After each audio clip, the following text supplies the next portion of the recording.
গেছিলাম ইন্ডিয়া শিলং।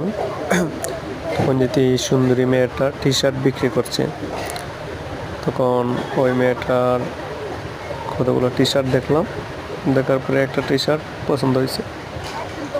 তারপর Indian rupee 200 rupee দিয়ে একটা টি শার্ট নেই, যে আপনারা দেখতে পারবেন। এটার পরে আমারটা প্যাকিং হবে। আমি ভিডিও করতেছি, মেয়েটা খালি আমার দিকে তাকাইতেছে।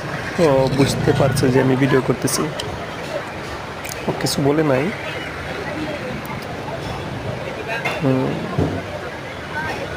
এখন মেয়েটা চাইবে, দেখবে ভিডিও করতেছি। এই যে আমার টি শার্টটা এখন প্যাকিং হবে। আপনারা কমেন্ট করে জানাবেন কেমন হলো ভিডিওটা। এটা হচ্ছে ইন্ডিয়া শিলং, শিলং পুলিশ বাজার।